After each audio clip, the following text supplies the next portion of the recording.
ce qu'on attend de Erling Haaland, c'est quelque chose qui arrivera peut-être dans 3, 4 ans, peut-être même quand Guardiola ne sera plus là, c'est se réinventer.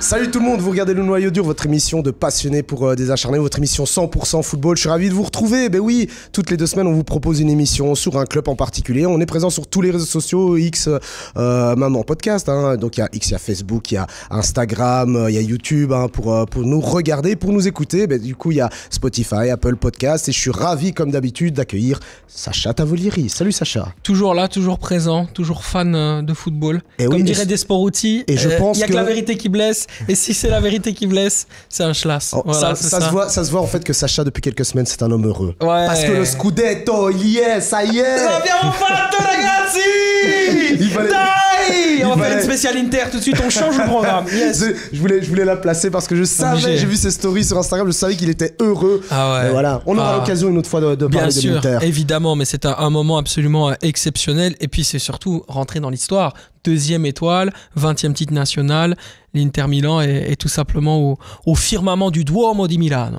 Une grande équipe d'Italie, mais aujourd'hui on va d'abord parler d'une grande équipe d'Angleterre. On a pris l'habitude de parler de mastodons en Europe, et ici on va parler de Man City avec nos invités du jour, avec Hafid Oukhrour. Salut Hafid. Comment allez-vous les gars? Ben ça va, super. On revient. On était venus pour la première donc, du Barça. Spécial Barça. Et on vient pour le club cousin. Et je peux dire ça comme ça. Et j'allais dire, en plus, tu n'es jamais venu les mains vides parce que Sacha, tu peux me montrer, hein, venu magnifique avec un beau maillot quand même. Signé Bernardo Silva, voilà, c'est sublime, magnifique, bah oui, c'est un classique. Un joueur qui représente, je dirais très très bien, ce que Hafid aime comme football. Ouais, c'est-à-dire ceux qui tirent magnifiquement les pénaux. Ah oui, exactement. Le talent dans le tir complètement estropié, on va dire ça comme ça. On aura l'occasion d'en reparler, mais d'abord, on accueille notre dernier invité qui est aussi un passionné de Man City, très présent sur les réseaux, sur X. C'est Adam Moussa. Salut Adam. Merci à vous pour l'invitation, je suis très content d'être là et j'ai hâte de commencer l'émission. Bah ouais, bah tu verras, c'est cool, détendu. Ici, on parle de football entre nous, hein, comme dans son salon. Donc vous l'avez compris, une belle émission spéciale Man City. Elle commence tout de suite avec le premier sujet, c'est le sujet Première Ligue. La Première Ligue, messieurs, avec Man City, hein, c'est l'occasion de reparler de ce final de dingue, hein, on peut le dire, hein, Sacha.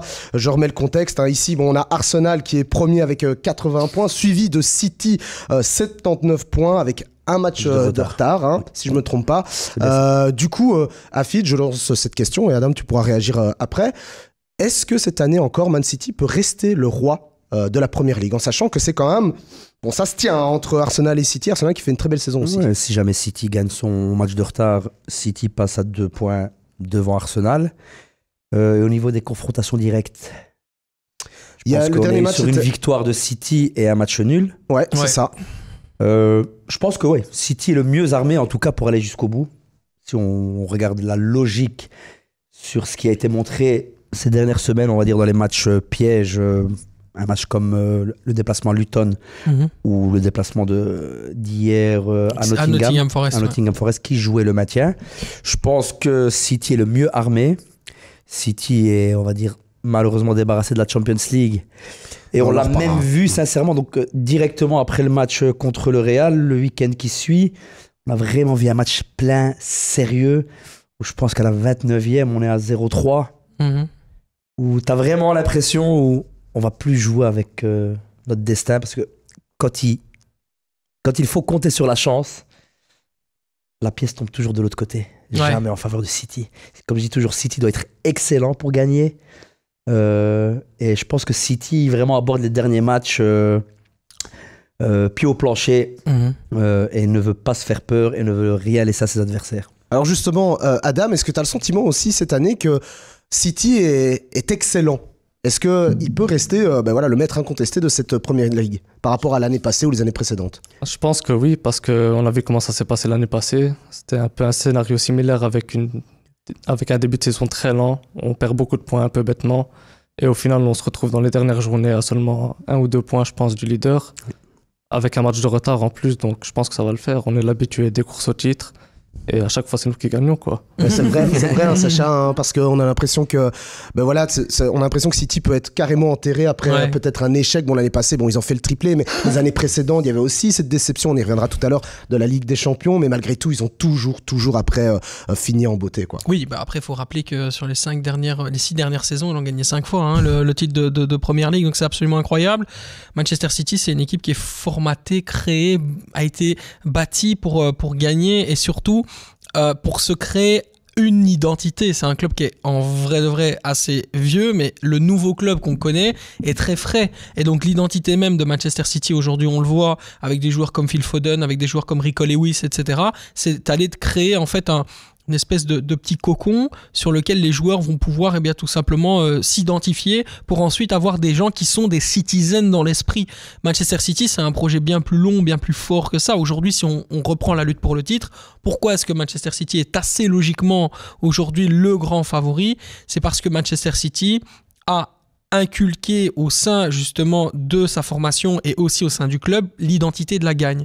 Une identité qu'il n'y avait pas auparavant et qui a été construite notamment avant Guardiola par un Pellegrini notamment qui est vraiment un entraîneur qui a fait aussi beaucoup de bien.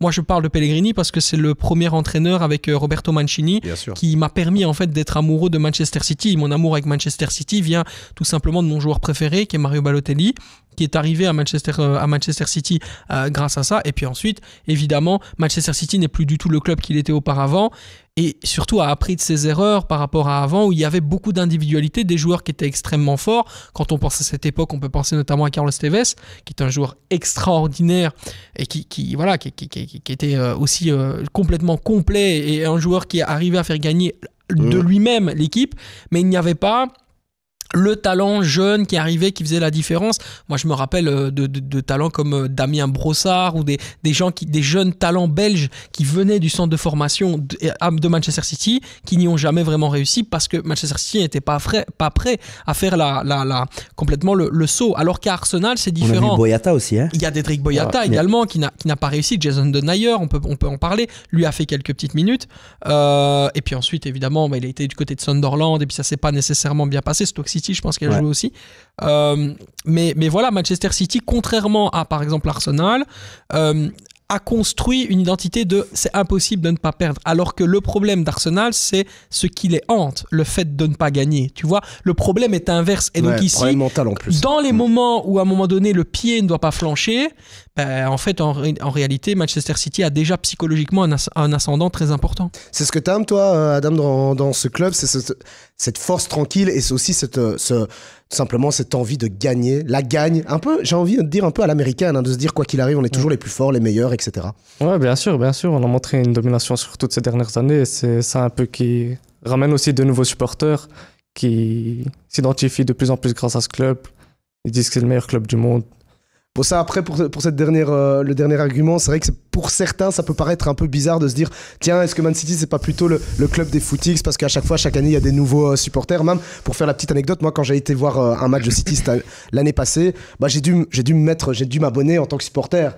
Donc c'est un peu bizarre de se dire tiens, je suis pas forcément un supporter de Man City, mais je suis compté comme supporter abonné. Donc à Fit, c'est ça qui est toujours un peu particulier, mais bon, ça reste quand même un club qui aime la gagne, comme le disait Sacha. En fait, la petite nuance que j'amènerais à ce qui a été dit, j'ai dû être abonné aussi pour aller voir City l'année dernière.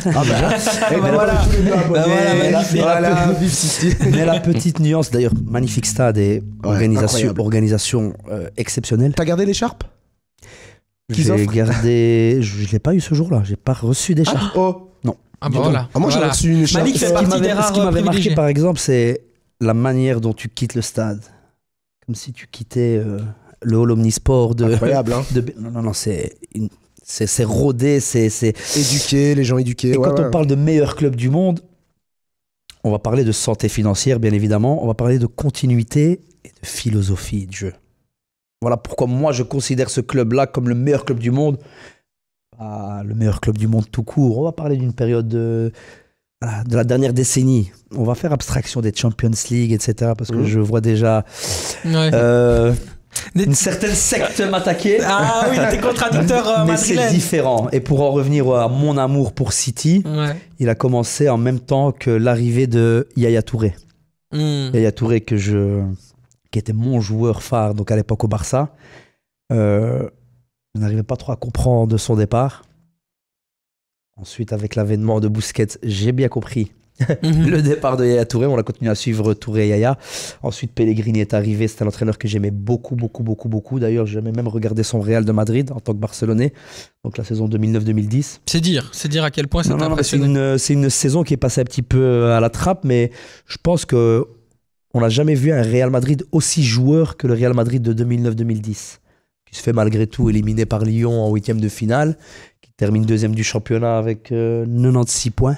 Oui, mais c'était quel Real? Il y avait qui à ce moment-là, au Real Madrid, il faut rappeler, il y a Ricardo Kaká de mémoire. C'est l'année où tout le monde arrive. Voilà, c'est donc Cristiano Ronaldo, Mesut Ozil de mémoire. Non, il n'est pas là. Mesut Ozil arrive l'année d'après, Xabi Alonso. Voilà, Xabi Alonso. Ah oui. C'est des joueurs incroyables. Benzema qui arrive, Karim Benzema. Mais il y a du jeu. Ouais. Tu joues. L'année qui suit, c'est là que je pense qu'il y a vraiment une réelle animosité entre le Barça et le Real. Vraiment une animosité où c'est très très malsain. Mais par exemple avec Pellegrini, que j'aimais déjà à Villarreal, c'était différent. Sain, ça jouait. Pas de calcul. Moi je suis un petit peu adepte de ce football-là. Donc voilà le pourquoi du comment de mon amour pour City. Yaya Touré, ensuite Pellegrini. Et c'est toujours une frustration pour terminer un peu ce chapitre, parce qu'on a tous compris que, voilà, vu vos avis, il n'y aurait pas trop de problèmes pour City à gagner la Premier League, mais c'est vrai qu'on va y venir tout de suite. Il y a quand même... Non, ça va pas être il y a beaucoup de problèmes à tous les matchs. Il reste oui, du mais travail. il y a toujours quand même, par moment, même en Première Ligue, et c'est pour ça que le point suivant est intéressant, c'est même cette culture de la gagne. Parfois, même quand c'est mérité, ils ne gagnent pas, et ça doit être frustrant. C'est un peu un club, j'ai l'impression que c'est un des clubs qui peut être le plus frustré dans son histoire par rapport à ce qu'il propose. Bien sûr. C'est un club qui a longtemps souffert. C'est un club qui, à un moment donné, a vaincu le signe indien la saison dernière en battant l'Inter Milan, forcément, en Ligue des Champions. En étant vraiment pas top. En étant malade en première période. Alors, c'est absolument génial parce que, peut-être que tu l'as vu aussi, Adem, le documentaire de Treble qui est proposé montre à quel point, dans le vestiaire, ils étaient complètement déconfits. Il y avait une vraie difficulté je dirais, à hausser son niveau. Comme tétanisés par l'enjeu, les ressorts techniques n'arrivaient plus à parvenir. C'est-à-dire qu'il y a vraiment, à un moment donné, l'énergie qui s'arrête et le cerveau qui ne parvient pas à faire le lien entre la capacité technique qu'ils ont quand ils sont à l'aise et qu'ils sont en première ligue où il y a un état de confiance totale et la façon dont l'Inter a complètement... Allez, je veux dire, et je pense que Guardiola l'a dit bien souvent en conférence de presse, si Romelu Lukaku ne rate pas cette tête à 2 mm de Ederson, son joueur préféré, et que forcément il tire sur lui et il met une tête que n'importe qui arrêterait, alors qu'il faut juste la décaler un petit peu et ses buts, et derrière et là, Manchester City ne revient plus. Ouais, non, mais c'est pas ça, c'est que Manchester City ne revient plus. Quand tu regardes la conjoncture de la fin du match, ils sont complètement battus sur tous les duels, ils sont quasiment dans un football qu'ils ne comprennent même plus parce que l'Inter les bat sur du hurrah football, sur du jeu aérien, sur Manchester City n'a plus du tout la maîtrise de son jeu, ils se renient parce qu'ils veulent aller gagner un titre et là en fait ils se perdent. Donc tu vois aussi que c'est un club qui a complètement souffert de ça. Et au moment où il gagne le trophée, il y a une espèce de résilience dans le chef de Guardiola. On le voit d'ailleurs dans le documentaire. Il pleure. Ouais. Et j'ai jamais vu Guardiola pleurer, moi, tu vois. En tout cas, il a peut-être fait avec le Barça, mais je l'ai jamais vu pleurer comme il a pleuré dans ce truc-là. Il y a en fait un espèce de plafond de verre qu'il est allé péter à ce moment-là et qui est quelque chose de relativement exceptionnel dans l'histoire du football en tant que tel, tu vois. Il a fait quelque chose que personne ne pensait possible. Et du coup, pour terminer juste sur le chapitre Première Ligue, qu'est-ce qui pourrait justement faire tout capoter, faire justement à nouveau empêcher de faire péter le plafond de verre qui est celui de l'échec entre guillemets. Qu'est-ce qui pourrait capoter à ce moment-là? Je pense que le calendrier, Adam, dis-moi si je me trompe, même à Fid, toi Sacha, c'est un calendrier plutôt favorable, je pense, du côté. À part un déplacement à l'extérieur contre Tottenham, le reste, je pense, ça devrait le faire. Tottenham qui, je pense, a perdu le dernier match contre Arsenal. Mais bon, 2-3. Hier. Oui, c'est ça, c'était hier. Bon, au moment où on enregistre l'émission, vous avez bien compris, c'est le lundi, mais l'émission sera bien diffusée samedi, donc vous étonnez pas si on parle d'hier, avant-hier, etc. Mais bon, vous avez bien compris que c'était le dernier match en championnat. Qu'est-ce qui pourrait capoter, en fait? Tottenham qui était la bête noire de City durant de longues années. Surtout... D'ailleurs, notre première victoire contre eux dans leur nouveau stade, c'était récemment FA Cup, quoi. Ouais, bien sûr. Ouais. Pour ça que bon... Le signe indien a été vaincu. Arsenal a un déplacement à Manchester United. Oui. Je C'est pense que assez voilà, c'est compliqué. leurs 2 déplacements, donc que ce soit Arsenal ou City, je pense que voilà, c'est les 2 déplacements les plus compliqués qu'il leur reste, on va dire. Qu'est-ce qui pourrait se passer? Ben, ce sera celui qui tremblera le moins dans les moments durs. Mhm. À ce niveau-là, Voilà, avantage City alors peut-être. au niveau de l'expérience, En mais au première niveau ligue, de ouais. la fin. Hmm. Vous voyez, cette fameuse fin, c'est-à-dire quand il reste 15 minutes, où tu es proche du but, City est gavé de titres. City est gavé de titres. On va dire, je vois Arsenal dans la même position que City l'année dernière en Champions League, par exemple. Vraiment, coûte que coûte, quand tu vois le match City-Arsenal, le 0-0. Il y a une chose dont il faut parler, Afid, et je t'interromps juste 2 Non, secondes. pas de C'est souci. qu'aujourd'hui, l'état de forme de Manchester City n'est pas du tout le même, et j'en parlais d'ailleurs en off avec Adem, que la saison dernière. Exactement. La saison dernière, qu'est-ce qui faisait la force de Manchester City? C'est la défense. C'est cette incroyable défense qui, évidemment, était très forte dans l'interception, mais surtout dans l'anticipation de tous les mouvements de ses adversaires et la façon dont Guardiola, et encore une fois, c'est pour ça que pour moi c'est le meilleur entraîneur de l'histoire, parvenait à changer l'identité Ça me fait même de ses plaisir, Sacha. défenseurs. Non, mais c'est vrai. Souviens-toi, il y a 14 ans d'ici, les débats interminables qu'on avait. Ouais, c'est vrai. Mais il y a toujours eu- il y a toujours C'est eu- vrai. Mais c'est parce que j'étais fan de José Non, non, Mourinho ouais, ouais. et qu'il Non, non, était mais à à l'Inter. l'Inter, ouais. Et en Donc plus, voilà. il y a toujours eu ce débat et ces gens anti-Guardiola qui disaient oui, mais Guardiola, il a toujours l'équipe avec que Non, des c'est lui superstars qui la façonne. qu'on lui donne. Mais oui, Des superstars. je pense qu'on Akanji, est, c'est on une est d'accord, mais superstar. je crois que vraiment, moi j'avais déjà entendu récemment, le Guardiola du Barça, il avait que des stars. Au Bayern, il avait que des stars. Il a rien gagné. Enfin, rien gagné. Entendons-nous bien. C'est parce que pour beaucoup, la Ligue des Champions, c'est ça ou rien. Mais bon. Et ici à City, il y en a encore beaucoup qui disent oui, mais et on va y venir tout de suite. Ça, c'est quand même. Combien de temps, Ouais. depuis combien de temps il est à City, depuis combien de temps il a eu cet échec en Ligue des Champions. Donc c'est toujours un peu incroyable. Oui, hein. c'est quand même incroyable. Et puis Il en surtout, a c'est. fait des superstars, je pense, surtout. Il en a créé. Et quand on voit Phil Foden, quand on voit Rico Lewis, qu'on voit des joueurs comme ça, Cole Palmer, il a joué quelques minutes seulement la saison dernière. Il est vendu 45 millions de livres à Chelsea. C'est le meilleur joueur de Chelsea actuellement. Et puis les gars, faudrait revenir là-dessus, on en reparlera tout à l'heure, mais je pense qu'aussi il a façonné De Bruyne, il l'a rendu encore Oui. plus beau que ce qu'il l'est. Tous les joueurs. Mais moi, je suis pas d'accord avec le terme. Pour moi, la première star, donc au niveau médiatique, au niveau des stats, au niveau qu'il achète à City, la grosse star, hein, j'ai l'impression que c'est Haaland. C'est vraiment Haaland. J'ai Parce que l'impression- c'est complètement Quand tu vas contredire chercher- le quand système tu- Guardiola quand que tu de vas dire chercher Haaland, je le Walker. prends parce que c'est une star. Ouais. Quand tu vas chercher Walker, quand tu vas chercher Ruben Dias, Akanji, Nathan Ake, tu fais sortir Phil Foden de l'académie, tu fais sortir Cole Palmer de l'académie, Oscar Bob, Rico Lewis. Mais rappelle-toi ce qu'on disait à Riyad Manchester Mahrez, City. qui n'est pas une superstar quand il débarque de. Allez, je vais dire Haaland et peut-être Sterling, qui D'accord avec débarque ça, avec un certain statut. Oh, il Ah, vient da- de sortir d'une première ligue absolument incroyable avec Leicester. Riyad Mahrez, quand il Ouais, mais arrive, c'est pas une il bonne arrive en superstar. super. Non, Quand mais on parle de Adam, t'en superstar, penses quoi toi, du coup?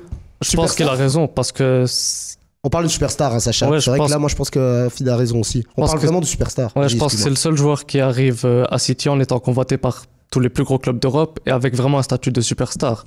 Tous les autres, c'est quand ils sont arrivés à City, ils étaient déjà assez forts, mais c'est surtout Guardiola qui les a améliorés.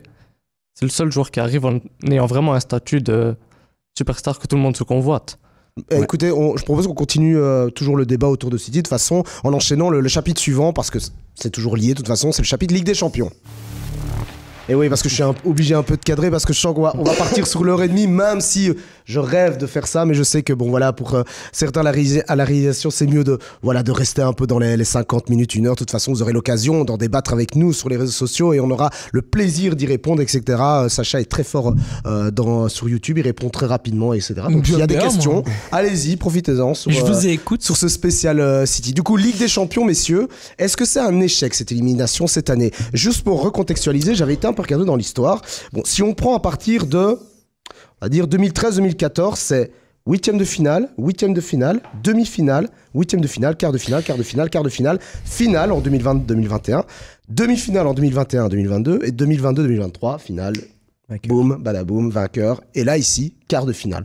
Est-ce que pour vous, cette élimination en quart de finale face au Real, c'est un échec? Petite précision quand même, historiquement, le Real Madrid n'a jamais été battu en quart de finale de la Ligue des Champions. Ils l'ont été en 8e, ils l'ont été en demi, ils l'ont été en finale, mais ils ne l'ont jamais été en quart de finale de la Ligue des Champions. Donc Alors, ça est-ce veut que dire c'est un que échec pour toi? c'est une statistique aussi qui est importante parce qu'ils sont peut-être tombés au pire moment possible sur cette équipe du Real Madrid. Tu l'avais dit en plus, hein. Tu l'avais dit, c'est cette année peut-être pour le Real aussi, il y a un truc. Pour moi, il y a quelque chose qui se passe au Real Madrid qui arrive, même en étant moche, à faire toujours des résultats absolument incroyables et quelque part à se simplifier à chaque fois une identité, à se simplifier une formule, à se simplifier en football pour aller chercher l'extrait même, l'essence même de ce qu'on attend dans le haut niveau, c'est-à-dire le résultat. Mais donc le Real Madrid, c'est l'équipe de France 2018 en fait. C'est un peu ça. Allez, boum pour mes amis français. D'ailleurs, il y a Camavinga et Tchouaméni qui étaient titulaires dans ce match, donc on peut même faire l'affiliation. Non, mais voilà, pour revenir sur Manchester City, pourquoi est-ce que ça ne s'est pas bien passé cette saison ?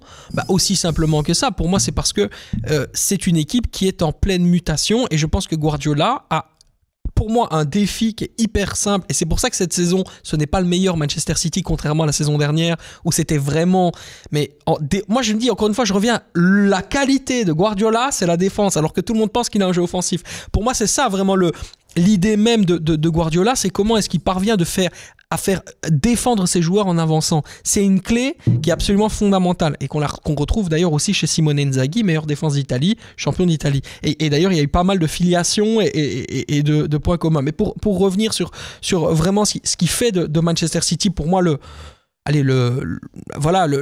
club le plus incroyable, c'est cette volonté qu'a Pep Guardiola à toujours aller penser à l'après. Il sait qu'il est plus là en 2025. Il est au courant. Donc aujourd'hui, qu'est-ce qu'il fait ? Il est en train de recréer toute une identité pour que le club se substitue à lui quand il ne sera plus là. C'est là le génie de Guardiola. Pourquoi c'est le meilleur entraîneur de l'histoire du football ? C'est parce que quand il ne sera plus là, il sera toujours là. Et ça, c'est quelque chose qui n'existera pas dans aucun entraîneur du monde. Marcelo Bielsa, il arrive avec un système, il arrive avec une philosophie, c'est un génie fou, mais quand il part, il y a plus rien, il laisse plus rien derrière. C'est un chantier, il brûle tout. José Mourinho, excusez du peu, il est là pour écrire des résultats, etc. Guardiola, il a une symphonie collective qui est incomparable à tous ses partenaires. Gardez bien vos arguments pour la partie Guardiola parce que c'était intéressant ce qu'a dit Sacha, mais juste revenir sur cette Ligue des Champions parce que c'est lié, hein, mais je veux dire, est-ce que c'est un échec, Afid ? Tu dois le voir comme un échec. Un échec, oui, bien sûr. Un échec... Un énième échec sous l'ère Guardiola. Non, pas énième échec, mais échec pourquoi ? Quand tu vois la différence de niveau, surtout sur le match retour, on peut dire que c'est un échec par rapport à la force collective que dégageait City ce jour-là, qui n'a pas spécialement eu, qui a très très bien contrôlé les transitions offensives du Real de Madrid. C'est un échec dans le sens où, quand tu sors un match comme ça, comment tu n'arrives pas à être victorieux ? C'est un échec malgré eux. Contre leur volonté, c'est-à-dire que tous les plats ont été mis pour pouvoir gagner. Maintenant, il y a certains facteurs qu'on appelle, je ne sais pas. Je vais dire chance, on va encore me taxer de anti. Donc s'il y a un mot qui correspond à ça, on peut me le sortir. Et je dirais pas un échec parce que qu'est-ce que tu veux leur reprocher après une telle performance ? Ouais, le chat noir, qu'est-ce que tu veux leur sortir, chat qu'est-ce noir, que tu veux... C'est inexplicable en fait. C'est ce que disait Guardiola en fin de match. Il a dit je n'ai rien d'autre à dire que bravo mes joueurs, ils ont tout donné. C'est le football. Bon, c'est peut-être des phrases un peu bateau, mais c'est vrai qu'Adam, il y a un truc sur ce match. Tu te dis mais comment est-ce possible qu'il loupe, enfin que ça ne passe pas quoi. Tu te dis à un moment donné, en plus le Real n'avance plus. Et pourtant, le destin fait que l'un des meilleurs joueurs nous sort un penalty digne des amateurs de FIFA qui ne savent pas tirer les pénaux, mais bon, le meilleur joueur sur le terrain, Bernardo Silva. Mais donc, comment tu l'as vécu, toi ? Tu le vois comme un échec aussi ? Pas tant que ça. Parce que je me dis qu'on n'aurait rien pu faire de mieux. On est sorti parce que... Plutôt d'accord avec Sacha, alors. Ouais, voilà. C'est le Real Madrid, quoi. On peut rien y faire. Ah, il y a quand même ce truc de résignation dans ton esprit. Ce truc de dire... Il y a un fatalisme, quoi. Le Real Madrid, c'est eux, ils peuvent rien sortir. Parce que là dans le jeu, c'est quand même incroyable, quoi. Le match, tu le rejoues 100 fois Manchester City le gagne, quoi. Tu vois ce que je veux dire, Adem ? Ouais, bien sûr, mais comme je dis dans le sens que c'est le Real Madrid parce que je pensais que c'est le seul club qui pouvait nous sortir de la Ligue des Champions. Franchement, les autres équipes encore en lice, je pense pas que c'est de jouer contre City. C'est impossible. Ouais, voilà, quoi. Le Paris Saint-Germain, par exemple, je pense, aurait eu beaucoup plus de difficultés face à Manchester City qu'il pourrait y en avoir en finale face au Real Madrid. Même pour les clubs, même le Bayern, je pense. Non Sincèrement, T'es pas d'accord ? je vais pas être d'accord avec toi. Une autre équipe qui pouvait sortir, par exemple, le Manchester City, le Bayern de Tuchel, aussi schizophrène. Quand tu es contre Arsenal, avec ce schéma de jeu, moi je parle. Ça veut dire refuser complètement le jeu et miser sur les transitions offensives. Le PSG aurait pu être capable de le faire. Et Luis Enrique aurait pu être capable de le faire. Tactiquement, Luis Enrique s'adapte à tout. C'est un adepte du beau jeu, du jeu dominant, de la possession. Mais il peut se renier à certains moments. Il l'a prouvé au Barça sur certains matchs. Contre le Bayern de Pep Guardiola, justement, en 2015. Mais est-ce qu'ils ont les joueurs pour... Parce que le Bayern, on peut peut-être être d'accord, mais le PSG, est-ce qu'ils ont les joueurs pour justement faire ce système-là, système du Real, c'est-à-dire on vous attend. Et puis En tout cas, en transition offensive, ils sont même peut-être plus dangereux que le Real de Madrid. Tout plus fort offensivement, il y a beaucoup plus... Je pense que le PSG aurait pu se créer beaucoup plus d'occasions que le Real. Moi, l'histoire de c'est le Real, c'est inexplicable, c'est dans l'irrationnel... J'aimerais bien un peu plus d'arguments et de détails. Alors. Dis-le, c'est quoi ? Parce que j'aimerais bien. Moi aussi, j'aimerais bien. Parce que, non, mais si j'utilise le mot chance, on va dire la chance n'existe pas. La chance existe. Mais non, la chance, tu l'as créée, ça, c'est sûr. La chance existe. Je pense, j'y crois, ça. Maintenant, si on va retirer la chance, on va retirer l'irrationnel, on va retirer les élus de Dieu ou quoi que ce soit, pour parler du match City-Real de Madrid, je vais parler d'un joueur comme Erling Haaland qui s'est entêté à rester dans la boîte. Donc quand tu restes dans la boîte et que tu vas avoir un jeu de possession à outrance, une domination à outrance au niveau de la possession, il faut être très précis dans ses prises de balles. Très, très, très précis. Donc ça veut dire, on va pas dire qu'il loupe des grosses occasions, mais il te tue énormément de situations. Eh bien alors, garde ton argument alors, parce que c'est intéressant, parce qu'on a effectivement, en fin d'émission, ce chapitre Haaland. Donc, on va revenir sur Guardiola tout de suite dans cette émission spéciale Man City, du coup.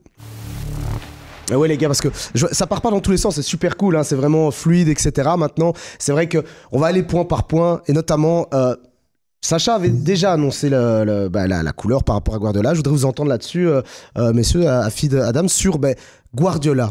Est-ce que d'abord, pour revenir à ce que Sacha disait, Sacha a l'air convaincu qu'en 2025, il part. Vous êtes d'accord déjà avec ça ? Et si oui, pourquoi ? Et si oui, qu'est-ce que vous retenez de Guardiola ? De ce City, hein ? Franchement, comme il l'avait dit, il pense qu'il quittera en 2025. C'est un peu les mêmes idées que tout le monde avait à chaque fois que la fin de son contrat approche. Et à chaque fois, il finit par rajouter 2 ans. Moi, je pense pas qu'il partira maintenant. Parce que je le vois aller nulle part et je vois pas City recruter un autre entraîneur qui pourrait aussi bien le remplacer, à part peut-être Arteta et encore. Compagnie. Moi, je me pose. Alors, effectivement, il y a la situation compagnie, mais je me pose quand même une question de humainement. Avoir ce niveau de pression, ce niveau de demande, ce niveau d'attention, ce niveau de lui-même, en fait, de ce qu'il attend de lui par rapport en tant que coach, de ce qu'il attend comme énergie, de ce qu'il donne à ses joueurs chaque année. C'est le même schéma, c'est les choses. J'ai envie de reprendre la phrase de Jürgen Klopp, I'm running out of energy. Il y a vraiment ça, en fait. Aujourd'hui, c'est plus possible pour moi, après 8 années, parce que ça ferait 8 ans s'il arrête au bout de 2025, de se redynamiser après avoir tout gagné, après avoir acheté tous les joueurs qu'il voulait, après avoir mis en place tous les systèmes tactiques qu'il voulait, après avoir créé toutes les animations de jeu qu'il voulait. Je veux dire, il en a fait son jouet, mais dans le bon sens. Il a créé quelque chose d'extraordinaire. Moi, je pense que le fantasme de Guardiola, encore une fois, je le répète, c'est de se substituer sans être présent. C'est d'exister sans être là formellement. C'est être sans avoir l'apparence. Pourtant, c'est ça. Juste pour te contredire gentiment, Ferguson, il a tenu des années à oui, mais sauf que Ferguson n'avait pas de principe de jeu lié à une science, à une philosophie du football aussi forte et aussi écrite, aussi tangible, aussi formelle dans les faits qu'un Guardiola. Guardiola, tout est scripté, tout est écrit. Tu sais lire le Guardiola. Tu peux en faire un bouquin. D'ailleurs, il y a des gens qui ont fait il y a un bouquin que je vous conseille, d'ailleurs, écrit par un ami qui s'appelle Julien Maumont, extraordinaire, qui s'appelle Les entraîneurs révolutionnaires du football. Il y a du Saki, etc. Il y a notamment du Guardiola. On y apprend aussi comment est-ce qu'aujourd'hui, ce qui fait le génie de Guardiola, c'est que justement, on peut tout expliciter. Qu'est-ce qui fait c'est quoi l'intelligence? L'intelligence, c'est créer c'est de vulgariser quelque chose qui serait indescriptible au réel. Et aujourd'hui, c'est ce que Guardiola fait. Il montre à tout le monde, devant des milliards de téléspectateurs, que il y a une possibilité de créer quelque chose de simple et qui se voit. En fait, il fait du cruyffisme, mais c'est extraordinaire, quoi. Moi, je trouve je suis fan. Avid, du coup, moi je pense que tu vas dans le même sens que tout le monde. Guardiola partira en 2025, mais du coup, alors, je te relance sur l'argumentation de plutôt l'après Guardiola. Quid alors? Je vais, on va dire, si City n'avait pas été éliminé là cette année en Champions League, je t'aurais acté à 120% que c'était peut-être la dernière saison de Guardiola la saison prochaine. Voire même, il aurait peut-être pu partir même cette saison. Cette saison. On va dire que ça ne reste que des suppositions. Au niveau de la saison prochaine, tout dépendra, à mon avis, encore une fois, de la saison. En tout cas, Guardiola partira sur une bonne note. Ouais. Mais c'est quoi la bonne note, du coup? La Ligue des Champions, la Première Ligue? Moi, je pense vraiment que c'est la Ligue des Champions. Je chercherais à une deuxième Ligue des Champions, mais attention, Guardiola a très envie de coacher une équipe nationale. Attention, Guardiola est attendu à Barcelone. Peut-être pas en tant que coach, mais en tant que directeur sportif ou directeur technique, voire même peut-être président. Toi, tu verrais peut-être même, limite, pas une fin de carrière en tant que coach, mais possiblement... Avec certitude même. Avec certitude. En tout cas, pour le moment, tant que le bord de la Porta se trouve à Barcelone. Ce sera pas le cas. Ça sera le cas, justement. Ah, tu penses qu'il pourrait lui donner son propre poste, Juan Laporta? Son propre poste. Lui et ses avidités politiques? Ou être l'homme à tout faire du Barça. Le Cruyff de l'époque.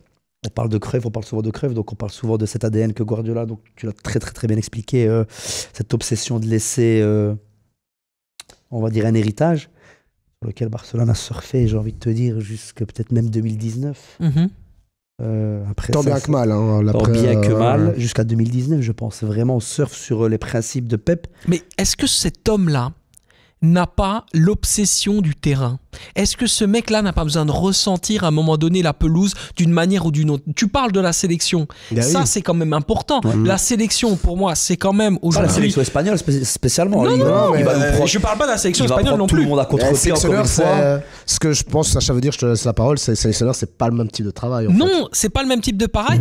Et surtout, je trouve que c'est une... Alors, on parle d'un homme quand même qui a réussi à faire une année sabbatique, qui s'est dit, je crois que c'était après le Bayern, non, après le Barça. Après les 4 ans après le Barça, il arrive au Bayern, mais il laisse une année de repos où il fait notamment des formations. Il rencontre Zinedine Zidane, notamment, qui lui, à l'époque, fait sa formation à Limoges pour devenir entraîneur, etc. Donc, on parle d'un mec qui est toujours resté proche des terrains, même s'il ne l'était pas, et qu'il avait besoin de souffler. À New York. Voilà. Mais être sélectionneur, imaginons qu'on lui donne la Belgique. Allez, on va dire ça comme ça. On va lui donner la Belgique. Il a des infos. Sacha. Tedesco réussit, etc. Magnifique. Il a un contrat jusqu'en 2026. En 2026, on lui donne la Belgique. Il prend son année sabbatique. Ensuite, il devient sélectionneur. C'est extraordinairement...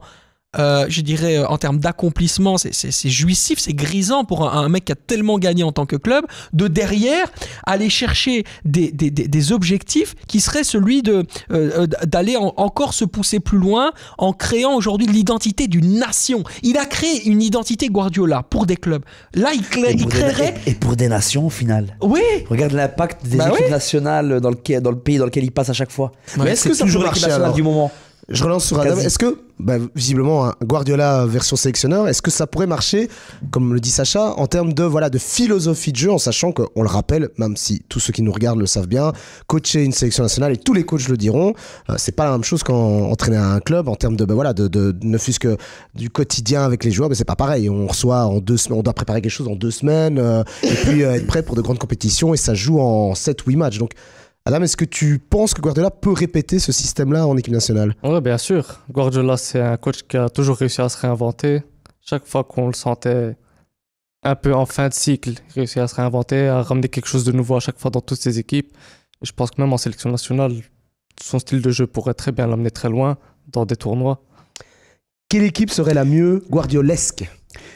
Quel pays, tu veux dire? Quelle équipe nationale? Juste revenir, par exemple, sur l'année sabbatique. Je le vois bien, moi, terminer en club et prendre une équipe nationale dans la foulée. Et Je ferais justement, quelle office équipe d'année sabbatique où Ouais. la charge de travail serait beaucoup moins C'est importante. intéressant. Mais alors, du coup, quelle équipe? Je te relance parce que c'est le petit jeu là, comme ça. C'est sympa. Quelle sélection nationale? Quelle sélection? Quelle ouais. sélection nationale? Je le vois bien prendre une équipe sud-américaine. Ah ouais? Je sais pas Tu pourquoi le je le sentais venir. Je Je sens une équipe sud-américaine. je sentais que t'allais dire ça. Le Brésil, le Chili, Ce serait incroyable. l'Argentine. Eh ben, Et moi, toi, je verrais Sacha tellement sur l'après-Mannschaft, sur l'après-Nagelsmann à la Mannschaft. Ce serait Ah, tu tellement le reverrais incroyable. en Moi, je Allemagne. pense pas. En plus, C'est il un parle, football différent. il parle très mais- bien allemand. Hein. Et il parle très bien allemand en plus de ça, mais avec des identités de joueurs qui sont des joueurs extraordinaires sur le ballon, sur ce qu'il est capable de proposer, mais avec une philosophie allemande qui est une philosophie qui parfois lui a joué des tours, il a été un peu en difficulté au Bayern, etc. Mais il s'est toujours, je dirais, moi, quand je lis les interviews de Guardiola, c'est toujours le football allemand a beaucoup de choses devant lui. Ils ont réfléchi à des choses que d'autres ne pensaient pas. Ils ont un côté cadré que les autres n'ont pas. Ou alors, il y a la possibilité Southgate, l'après Southgate en Angleterre. Aussi.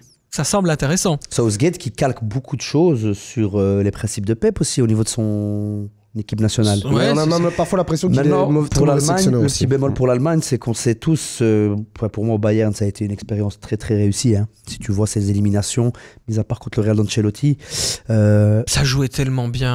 Quel football! je vous invite, Le Bayern n'a plus jamais joué aussi bien. hein. je vous invite à revoir la demi-finale Ce qu'il a fait de C'était Thiago en demi- Alcantara. contre l'Atlético Madrid. L'Atlético Madrid qui était très très très très très solide à cette époque-là. Donc tu pouvais gagner contre l'Atlético Madrid, mais tu n'allais pas te créer énormément d'occasions. Ouais. Où ils perdent, où ils se font éliminer sur le fil. Mais je pense que c'est une des équipes que j'ai vu le plus mettre à mal le grand Atlético Madrid de Diego Simeone. Ouais. Mais ils se font éliminer. Ça, Diego faut le retenir. Simeone qui, alors ça c'est une petite info, est l'entraîneur le mieux payé au monde avec 33 millions d'euros par an. Ce n'est pas Guardiola.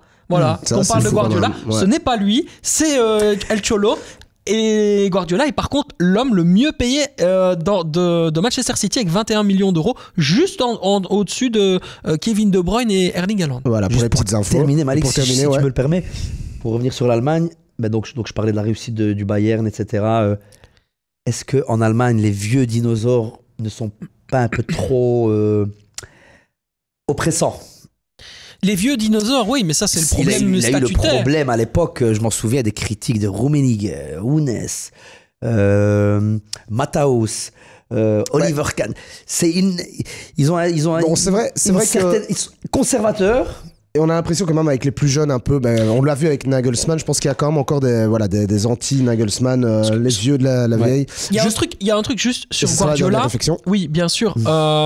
Qui moi me fascine et dans le documentaire ça se voit, c'est qu'il adore congratuler ses joueurs quand ils font des bonnes choses à l'entraînement. Il les cajole, il les aime, il lui dit oh mais toi t'es fantastique, toi t'es Bon, extraordinaire. est-ce que c'est pas parce t'es qu'il plus sait qu'il est beau. filmé aussi? Non? Peut-être qu'il Il y a un peu Malik. d'acting. Je Non. pense qu'il ne vit que pour les Je caméras, mais taquine, ça bien c'est sûr, mais encore son défaut. Il Non, a le il droit en d'avoir un joue, défaut, justement. Afid. Non. Il a le droit d'avoir un défaut. Hein. Oui. Il en joue. Ah. Il en joue. Oui, il Justement, en quand joue. il le dit, il a dit oui, c'est moi la Non, star. non, mais là, Parce je que c'est par rapport à ce que les gens disent de lui. Non, mais je taquine, mais je pense qu'effectivement, là où Sacha a raison, il y a quand même une part de vérité en lui quand il va voir les joueurs. Voilà, après, toute personne qui est mise en avant via les caméras, je surjoue toujours un peu, mais je pense qu'il y a quand même un fond de vrai chez lui. L'équipe nationale, on t'a pas entendu, Adam. Quelle équipe pour toi? Un peu comme ce qui a été dit, je pense c'est entre le Brésil et l'Angleterre. Même si je pense que le Brésil était aussi sur Ancelotti, si je ne me trompe pas. Ouais. Mais une de ces deux nations, quoi. Eh ben, on verra pour l'avenir de Guardiola. Juste pour terminer, sur Guardiola, 16 titres, Man City, 5 Premier League, 2 Coupes d'Angleterre, 4 Coupes de la Ligue anglaise, 2 Community Shield, 1 Ligue des Champions, 1 Super Coupe de l'UEFA, 1 Coupe du Monde FIFA. Juste un truc à dire. L'Amérique du Sud, pourquoi je pense que c'est compliqué en termes de potentiel, c'est que ce sera pas aussi rigoureux que le veut Guardiola, qui est véritablement lui, qui est un méthodique, et surtout la qualité technique en termes de formation que Guardiola veut instaurer. Ce serait un boulot mais dingue de plus de 4 années, et je vois mal une sélection attendre 4 ans pour avoir le résultat qu'il voulait à Manchester City. C'est pour ça que pour moi, et je reviens sur ce que je disais, l'hypothèse Angleterre est la plus plausible. Eh ben on verra ça. Et n'hésitez pas à vous prononcer aussi, hein, vous qui nous regardez sur YouTube et d'ailleurs qui pourront nous regarder sur tous les autres réseaux sociaux. N'hésitez pas à répondre à cette question. Pour vous, si Guardiola part de City, il irait où? Et s'il va dans une équipe nationale, quelle équipe nationale? Donc on attend vos réponses. On passe maintenant à un autre chapitre, l'ogre norvégien. Ouais, je dis l'ogre norvégien, mais Bon, vu les arguments d'Afid, je me tourne vers Adam et puis Sacha. Bon, plutôt d'accord avec ce qu'avait dit Afid sur Haaland, que cette année, il lui manque des choses qui sont quand même des choses essentielles pour pouvoir un peu impacter dans un match. Ouais, cette année, il est clairement en dessous de ses standards. Il rate beaucoup trop d'occasions, même si c'était déjà le cas l'année passée, mais pour compenser, il en mettait beaucoup aussi. Il battait beaucoup de records. D'ailleurs, il a battu le record de buts marqués en première ligue, mais aussi le record d'occasions manquées. Et alors, du coup, pour revenir là-dessus, Sacha, est-ce que, et on l'a beaucoup entendu sur les réseaux sociaux, Haaland, c'est le mec surcoté qui ne s'est pas marqué contre des grandes équipes. D'accord ou pas avec cette réflexion? Je pense que c'est exagéré. Je pense que Erling Haaland est un joueur d'une très grande qualité, mais je pense que simplement, il n'est pas dans le bon format de jeu pour pouvoir mettre en place tout ce qu'il fait de bien. Quand il est en Allemagne, au Borussia Dortmund, il a tellement d'espace devant lui et surtout, l'équipe joue tellement sur ses qualités qu'il en devient insatiable, qu'il en devient absolument incroyable et qu'en fait, quelque part, il est tellement bien dans ce football-là que derrière, on lui demande de repenser son football. On lui a demandé de prendre un logiciel, le mettre dans son cerveau et l'intégrer quand il est arrivé à Manchester City. C'est des choses qui sont impossibles à gérer en une saison, en 2 saisons, en 3 saisons et peut-être même ad vitam aeternam. On parle d'un mec qui a quand même l'identité Manchester City dans sa peau. Alfie Haaland est le papa d'Erling Haaland. C'est un ancien joueur de Manchester City, raison pour laquelle Erling Haaland décide d'aller à Manchester City. Si ce mec avait un ego trop important, que c'était compliqué, qu'il était ingérable, etc., il n'irait jamais à Manchester City. Ce mec-là, c'est un bosseur, c'est un affamé du but et je pense qu'il essaye de comprendre comment jouer avec le meilleur entraîneur et la meilleure équipe du monde. Mais lui-même doit grandir. C'est juste ça. Et je pense que cette saison, c'est ce qu'on appelle souvent la saison de la confirmation. Tu sais, la première année, c'est comme un premier album. Tu sais, tu fais un premier album, c'est un succès. Derrière, réussi, Caris n'a jamais réussi à faire un deuxième volet d'or noir. Tu comprends? C'est ça que je veux dire.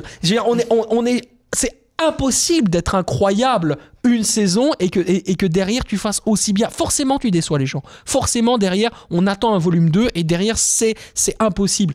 Ce qu'on attend de Erling Haaland, c'est quelque chose qui arrivera peut-être dans 3-4 ans, peut-être même quand Guardiola ne sera plus là, c'est se réinventer. C'est intéressant, Afid, est-ce que tu es d'accord avec ça? Parce que c'est vrai que effectivement ce que Sacha annonce ici, c'est que première saison totalement réussie, on peut dire qu'il a quand même directement compris.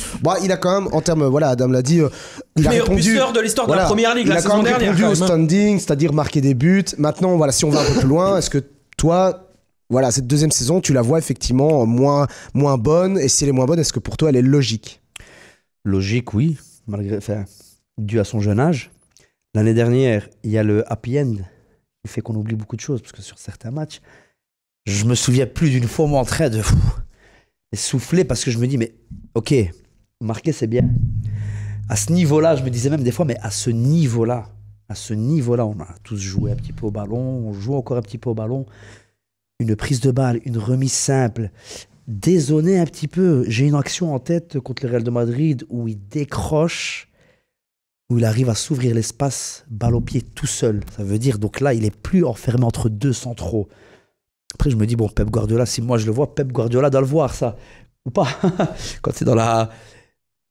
C'est quoi... Où je n'arrive pas à comprendre Haaland, c'est...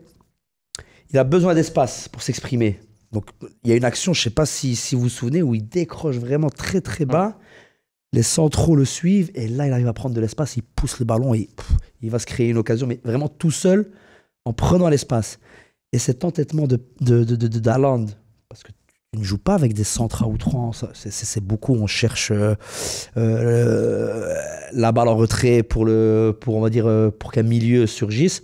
Vulgairement, on dit il veut mettre le ballon dans le goal. Voilà. Ils veulent mettre le ballon dans le goal, mais après, donc, Haaland a servi. C'est pas anodin qu'un gars comme Gundogan ait marqué autant de goals l'année dernière.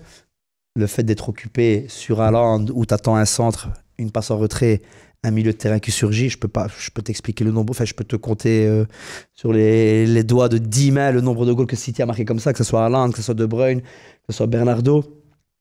Mais pour en revenir donc à Haaland, tu me demandais si c'était un petit peu plus compliqué cette saison. Oui, certes, au niveau des chiffres, ce qui est le plus facile à juger au final. Mais surcoté ou pas?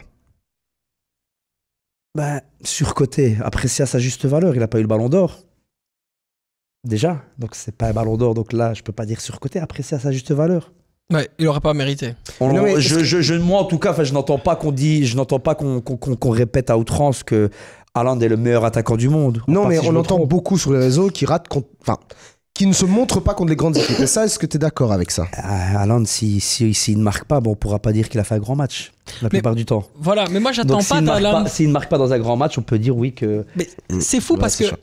Je sais pas si toi, par exemple, aussi, Adem, t'as le même point de vue que moi, mais je n'attends pas d'Erling Haaland qui soit au niveau des meilleurs joueurs du monde. J'attends d'Erling Haaland qu'il fasse ce qu'on lui demande et qu'il le fasse bien. Un peu comme Guardiola, en fait. Guardiola n'attend pas de lui qu'il soit la solution, le créateur de solutions et l'ouvre-boîte en même temps. Ouais. Il a des joueurs pour ça.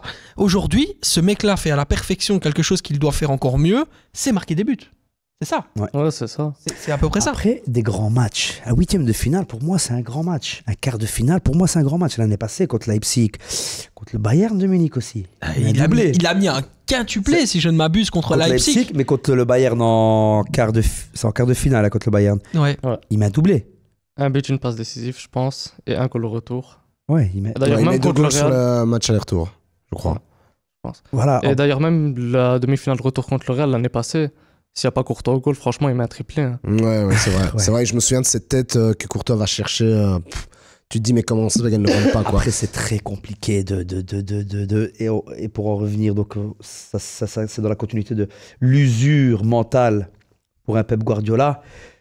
Tu sais affronter n'importe quel grand match où tu sais que tu vas devoir patienter.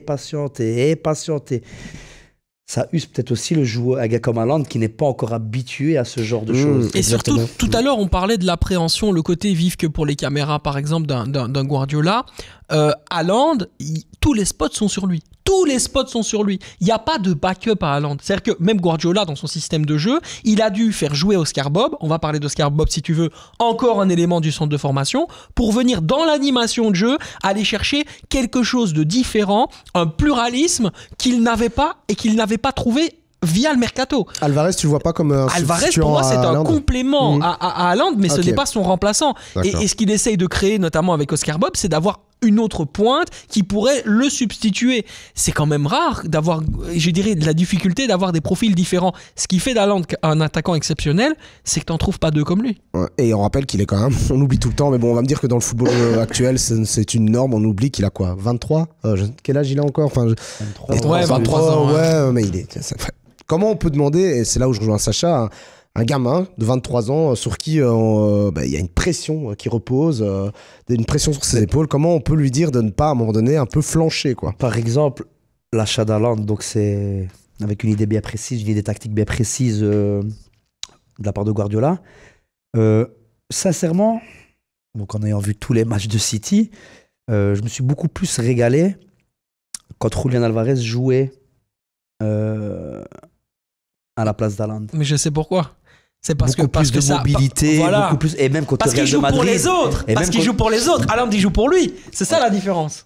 Haaland joue pour lui. Haaland est dépendant des ballons. Attends, jouer pour lui, ça veut dire quoi? Ça veut dire qu'en gros, il y a l'égoïsme de l'attaquant qui fait que derrière, il prend le ballon et il se retourne pour aller tout de suite tenter sa chance. Alors qu'Alvarez, le premier réflexe cognitif qu'il a à la première touche de balle, c'est trouver le partenaire à côté de lui pour aller fluidifier la combinaison de jeu. J'avais pas l'impression de Moi, je trouve que c'est beaucoup plus fluide avec Alvarez qu'avec Haaland. Bien sûr. Okay. Dans les gros matchs, dans les matchs où c'est très très serré, où l'espace est restreint, même contre le Real de Madrid, tu vois, comme je dis encore une fois, donc on n'a toujours pas trouvé le fameux mot pour lequel on pourrait définir ce match-là. Si tu veux, je le dis pour toi, ils ont eu la chatte, c'est tout.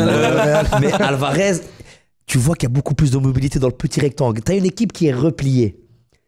Haaland, tu peux l'atteindre avec des longs ballons des centres. Tu as des équipes où tu as des charnières centrales, elles sont créées pour ça. Elles peuvent défendre comme ça 4 jours s'il faut. Tu as beaucoup plus de mobilité. Ensuite, mettre un Haaland sur le banc toute une saison. Moi, personnellement, je pense, vraiment, si tu as une grosse offre pour Haaland, Pep ne le retient jamais. Non. D'accord avec ça, Adam? Je pense pas. Hein. Moi, je pense que il te déçoit un peu pour l'instant, cette saison, ouais, mais ça peut s'expliquer. Parce qu'on a notamment perdu Gundogan, Mahrez, etc. C'était surtout des joueurs qui trouvaient beaucoup Haaland. Ouais, Maintenant, on les a remplacés par Kovacic ou d'autres Kovacic qui est moi personnellement mon flop total. Ouais. On rappelle quand même Haaland, 27 matchs, 21 goals en première ligue, 9 matchs en C1, 6 buts. Bon. Ça va encore. La saison de rêve pour d'autres attaquants, quoi. Ouais. Ouais. Bon, mais après, là où je suis un peu surpris de la part de Sacha, c'est de trouver Haaland égoïste.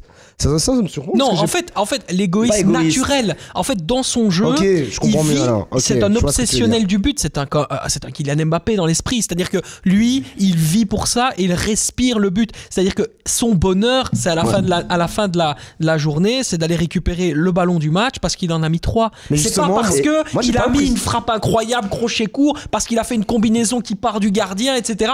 Alors qu'un Julian Alvarez, lui, il sera plutôt content sur son partenaire s'il fait la petite passe dans l'intervalle qui va permettre par exemple à un Kevin De Bruyne d'aller enchaîner et fouetter côté gauche. Tu vois, c'est son jeu qui veut ça. Mais c'est juste que moi je comprends, mais j'ai du mal quand même avec la comparaison avec Mbappé, où j'ai l'impression que lui c'est un vrai égoïste, un pur égoïste. Que Haaland, j'ai l'impression effectivement non, c'est un obsessionnel du but. Quand je parle d'égoïsme, c'est surtout que lui, il respire le but et c'est ce qui le rend heureux. Donc sa première solution cognitive, c'est essayer d'aller marquer parce qu'il est formaté comme ça et qu'il a travaillé son jeu pour être un buteur. Donc de toute façon, il est comme ça. Alors qu'un Alvarez, lui, c'est un homme qui va participer au jeu collectif et qui n'est pas nécessairement quelqu'un qui ne peut pas vivre sans marquer. Tu comprends ? Et qui a sang-froid devant le but, peut-être même plus. Il est peut-être plus au-dessus d'Haaland. Le sang-froid.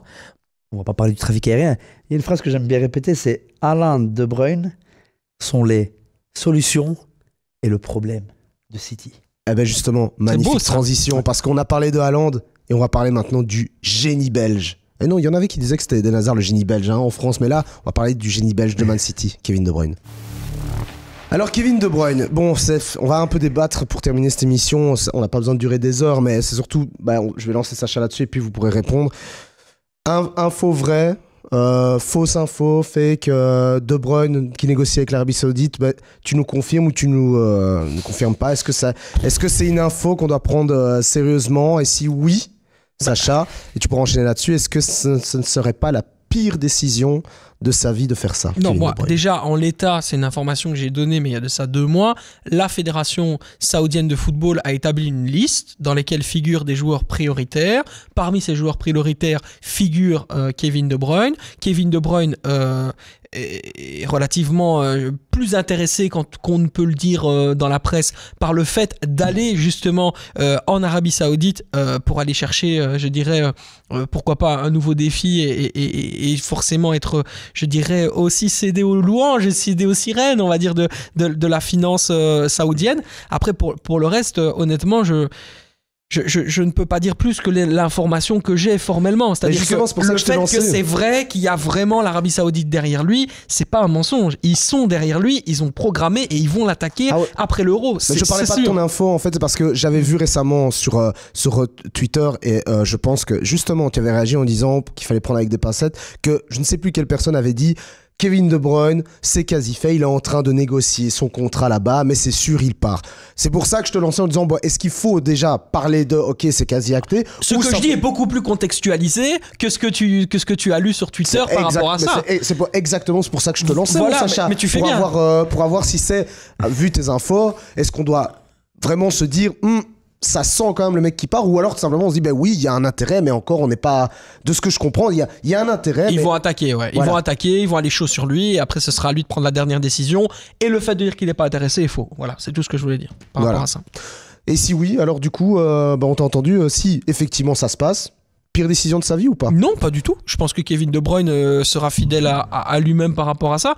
Je pense que Kevin De Bruyne, il ne doit rien à personne, et surtout, il est tellement... Allez, je suis désolé de le dire comme ça, mais bon, on est sur Internet.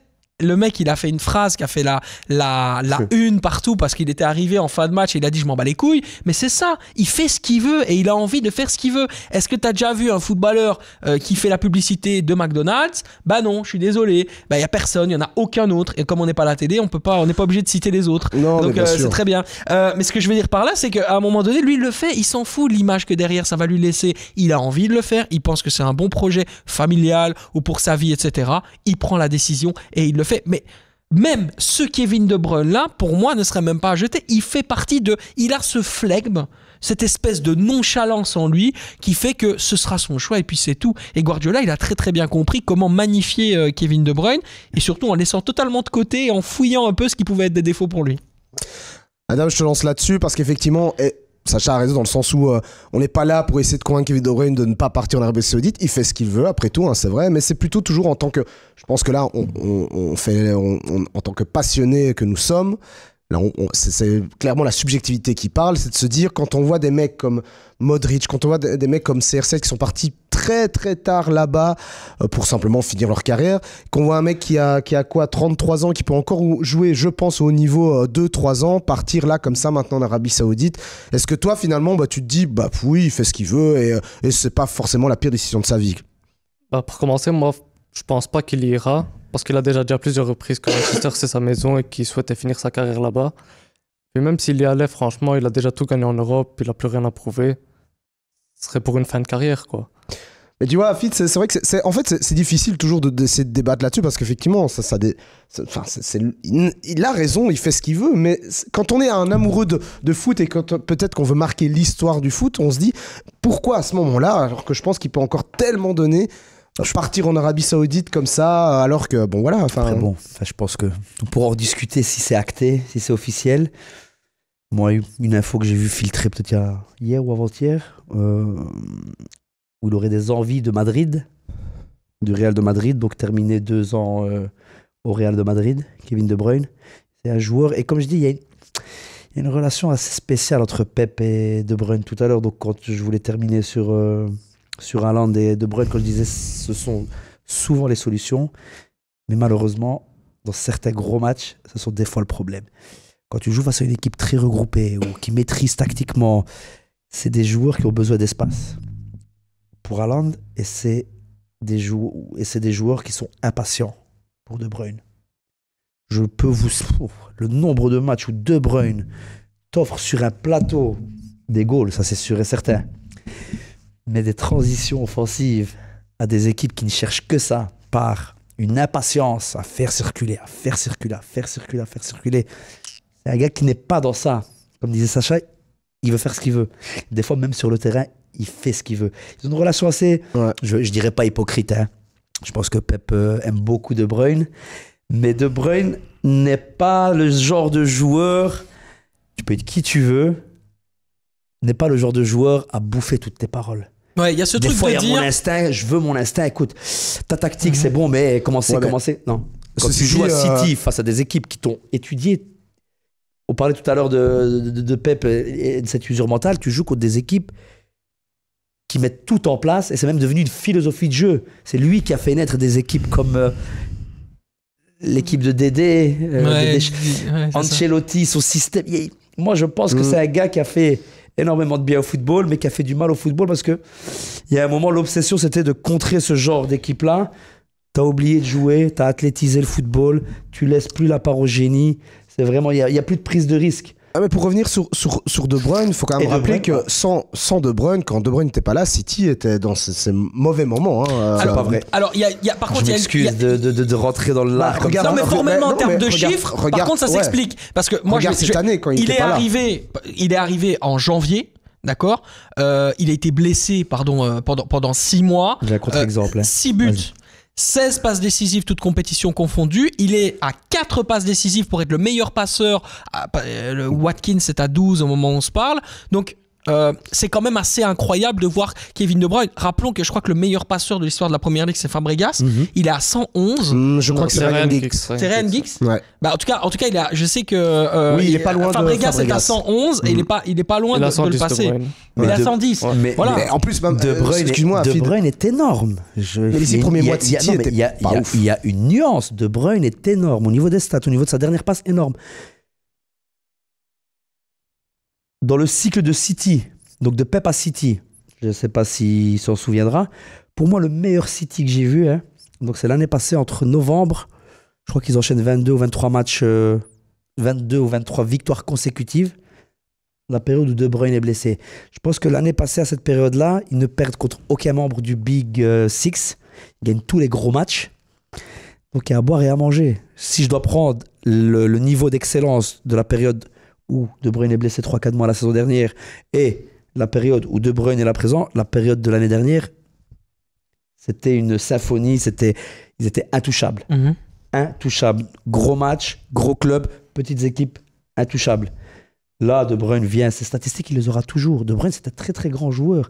Maintenant, dans un système de possession à outrance comme ça, on peut s'en passer. Ouais, je comprends. Ouais, mais on comprend, mais par contre, son remplaçant de cette année, Kovacic, on voit à chaque fois. Qui est le même style de joueur pour moi. Kovacic était censé être le remplaçant plutôt d'Ilkay Gundogan. Hein, ouais, mais on voit souvent que quand De Bruyne ne jouait pas, il y avait Kovacic, et quand De Bruyne sortait, il mettait Kovacic. Je suis d'accord avec toi, mais ce que je veux dire, c'est que. C'est deux joueurs un petit peu similaires aussi, qui ont besoin, moi je trouve, d'espace. Kovacic, déjà, regardez juste sa première prise de balle. C'est rarement un joueur qui contrôle et qui donne. Il contrôle, il te fait un style de roulette. Il touche trop le ballon inutilement. C'est un joueur, une confidence. Le penalty, j'étais sûr à 3 milliards de pourcents qu'il allait le rater. C'est un joueur, déjà c'est un joueur qui a passé beaucoup de temps au Real de Madrid, qui ensuite a passé de temps à Chelsea. À Chelsea, dans un système complètement différent. Le Kovacic que j'adorais, c'est celui de l'Inter, bien sûr, qui était incroyable. Beaucoup plus rock'n'roll, beaucoup plus d'espace. C'est un joueur. Il lançait des trucs. Moi, je pense que Pep c'était le Barella de l'époque, quoi, tu vois. Faut savoir que dans une émission de City, il a cité au moins 4 fois l'Inter. Il l'a placé. J'ai parlé d'Inzaghi en plus. On respecte tous l'Inter. Bien sûr, bien sûr. C'est énorme. Et Kovacic a été pris par Pep Guardiola. Vraiment, Pep Guardiola, donc, dans son obsession d'anticiper les soucis, c'est bon, voilà. J'ai mon playmaker qui est tel. Le jour où j'ai besoin d'un milieu qui sait se projeter, c'est de l'anticipation. C'est pas des joueurs sur qui il compte, on va dire, dans 75% du temps. Ça veut dire quand il veut faire son jeu, imposer son jeu, Kovacic n'est pas un... Comment on appelle ça, un jugones, comme ils disent en Espagne. Ça, comme Gundogan, comme Bernardo Silva, comme même Phil Foden. C'est différent. C'est de toutes des petites nuances. En fait, à force d'avoir été déçu parce que tu perds contre moins fort que toi, tu arrives à cibler au final.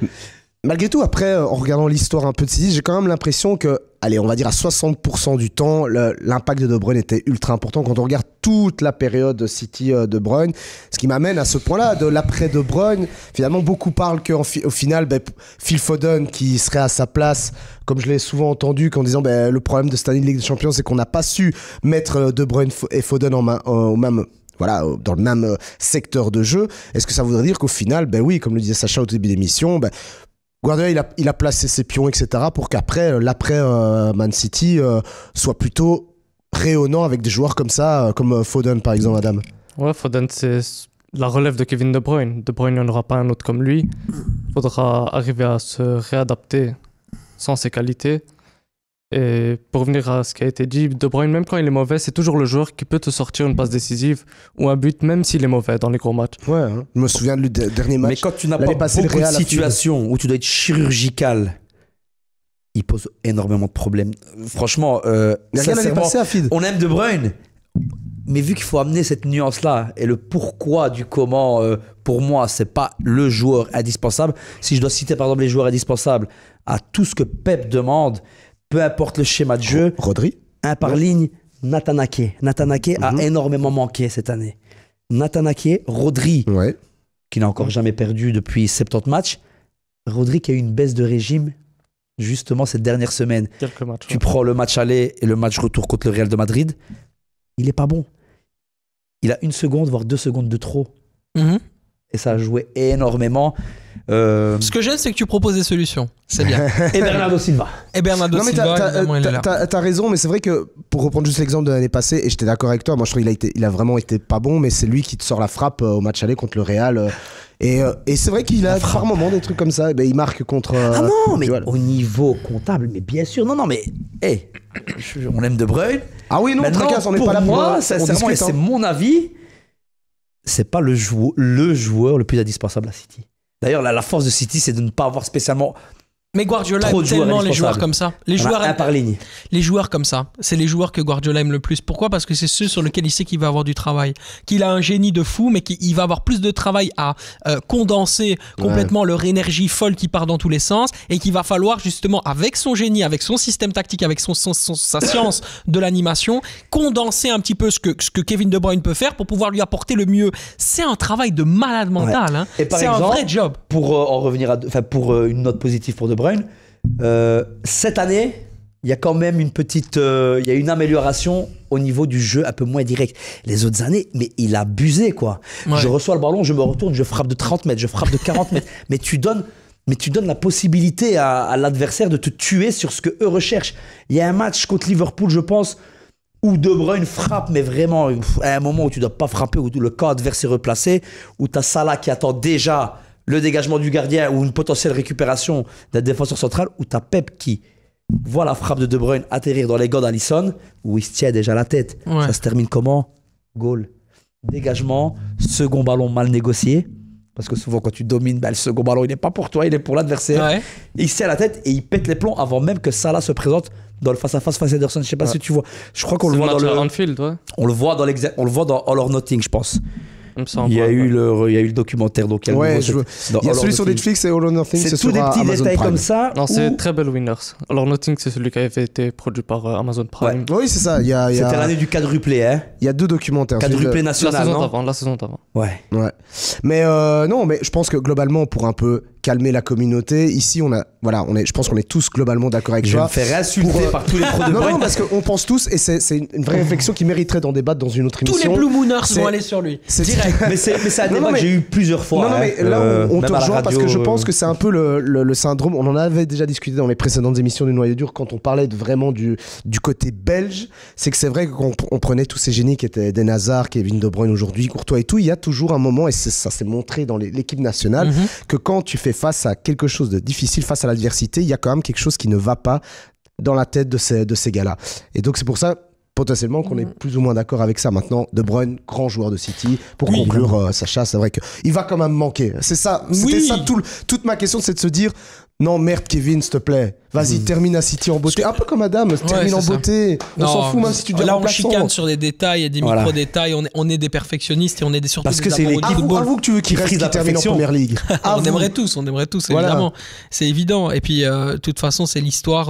Ce serait l'histoire même d'un joueur qui s'affiche quand même comme le vrai dernier numéro 10 à l'ancienne, en vrai de vrai. Il est ce qu'on appelait numéro 10 à l'époque, de Roman Riquelme notamment, etc. C'était ce numéro 10-là, dans la passe, dans la proposition, même dans l'état d'esprit Un de peu ce moins qu'est dans un la numéro 10. un peu moins dans la conservation du ballon. Oui, un peu moins, parce que encore une fois, son Mais football... mais sa première C'est d'abord touche. le premier football qu'il a, c'est le football de Frankie Vercouteren et Domenico Olivieri. Donc c'est de la formation à la Genkies. C'est aller très très rapidement devant avec un système de possession qui aujourd'hui est complètement sa filiation et son héritage qu'il a conservé. Mais là où il devient le joueur qu'il est, c'est à Wolfsburg. Donc c'est le football qu'il a imprimé, qu'il a rendu meilleur, qu'il a continué à personnifié. Et Guardiola, je suis persuadé qu'il n'a jamais voulu changer Kevin De Bruyne. Il l'a laissé tel qu'il était et il a adapté à son animation et il l'a laissé devenir de plus en plus fort au fil des années. Vas-y, t'as répondu sur X, dis-lui de pas partir.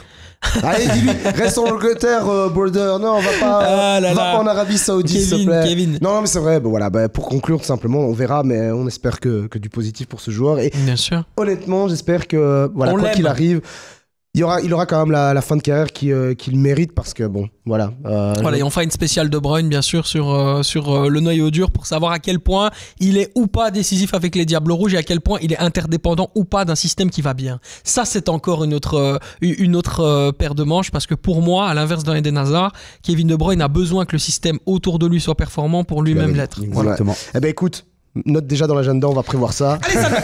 Allez, ça c'est note en bon. direct. Ben merci, ben c'est déjà la fin de l'émission. Peut-être, est-ce que vous voulez rajouter, ben oui, un dernier mot peut-être, c'est vrai, parce que bon voilà, on adore parler de foot comme ça. Il a entendu, tu lui as dit c'est la fin de l'émission, il était là. Ben oui, Wow. non, mais je sais, mais bon, J'ai voilà, l'impression que ça on fait est- 5 minutes. On Il y reste sur avait un calme, tellement de mais là matière. on a fait péter, mais pour la bonne cause. cause. Donc voilà, allez pour terminer, Afid sur Bah, en sur tout cas, ce site. merci pour l'invitation encore une fois. C'est toujours un réel plaisir. Ben, plaisir Les minutes, partagé. Enchaîne aussi vite que les passes D de Keveke. Ouais, c'est Voilà, bien. on va finir sur une bonne note. Bravo. Sinon, voilà, respect, très belle émission. Et J'espère revenir pour un autre sujet Bien un sûr. peu plus épineux, pourquoi pas. Ah, On très est bien. trop d'accord, les gars. Ça ne va pas. Ok, Écoute, ok. Je vais prendre un mec du Real et tu vas te battre avec lui. On fait comme ça. bienvenue. Allez, c'est parti. Et Sacha s'occupera d'organiser comme il faut Top, les gars. les gens pour venir en plateau. Merci beaucoup, Adam, d'être venu aussi. Ben voilà, plutôt sympa, non? Ouais, merci à vous pour l'invitation. C'est vrai que ça faisait un moment aussi qu'on voulait la faire. Et je suis content d'être enfin ici. Et merci, pourquoi pas une prochaine fois. Eh ben, rappelle-nous aussi le compte sur lequel on peut te suivre pour ceux qui sont intéressés de. FR Blue Moon sur Twitter. Allez, vas-y, répète-le parce que je pense que j'ai parlé en même temps. FR Blue Moon sur Twitter. Ah ben voilà. Magnifique. Sur X maintenant, mais voilà, S'approcher si du vous, micro voulez- pour être sûr qu'on entende. FR Voilà. Blue Moon sur Twitter, allez suivre. Yes. si vous avez envie d'avoir plus d'actu sur Man City, sur un avis d'un vrai passionné de cette équipe, Sacha, on se retrouve comme d'habitude. Dans 2 Oui, semaines, hein. avec des programmes incroyables. On a parlé de City, forcément, il faut parler du rival. La prochaine, c'est sûr, Man United. Man United, et ça sera super intéressant parce qu'il y en a déjà qui m'ont dit Ouah, vous allez dire quoi, parce que là il y a tellement de trucs à dire, mais bon, voilà, on aura l'occasion d'en Voilà. parler la prochaine fois. Et là, ça rigolera un peu moins. Voilà, Phil. Merci à vous de nous avoir suivis aussi pour cette émission spéciale Man City, et n'hésitez pas à nous suivre sur tous les réseaux sociaux, donc YouTube, X, Twitter, Instagram, YouTube, et puis en podcast, Spotify, Apple Podcast, et on se retrouve dans 2 semaines, comme Sacha l'a dit, pour une nouvelle émission sur Manchester United. À très vite les amis, ciao ciao.